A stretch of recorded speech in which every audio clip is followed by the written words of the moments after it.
Fala galera, aqui é mais um vídeo do Lucas. Dessa vez eu vou mostrar minha casa. Calma aí, deixa eu mostrar pra vocês direito.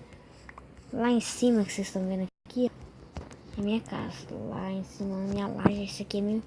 Vocês vão ver esse caso. Deixa eu entrar. Isso aqui não é coisa, mas pode já ver uma aranha aqui encher o saco.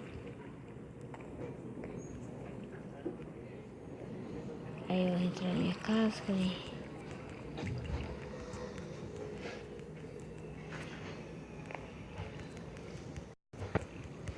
Aí que eu coloquei, fechei a porta.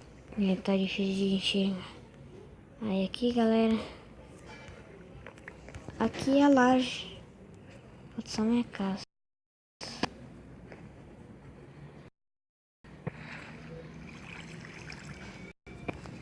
Cheguei. Aqui minha casa, aqui tudo.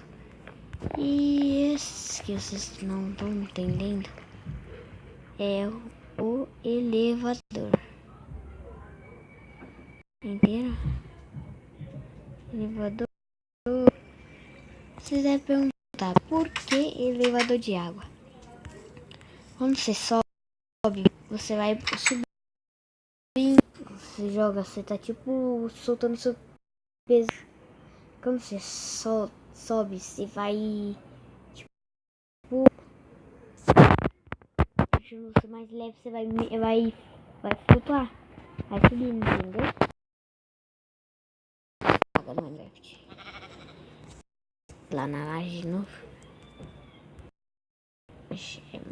É muito grande essa minha casa. E eu gostei muito. Achei muito da hora. Se vocês também gostaram, curte, comenta, deixa seu like, se inscreva no meu canal, deixe seus comentários.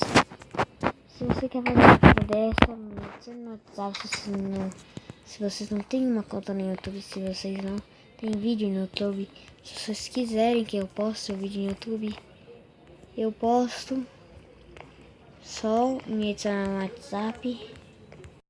Deixa meu número aqui na descrição. Aí eu passo para vocês, beleza? Então, esse foi meu tutorial mostrando a minha casa. Então, obrigado. Tchau. Não se esqueça de se inscrever no canal.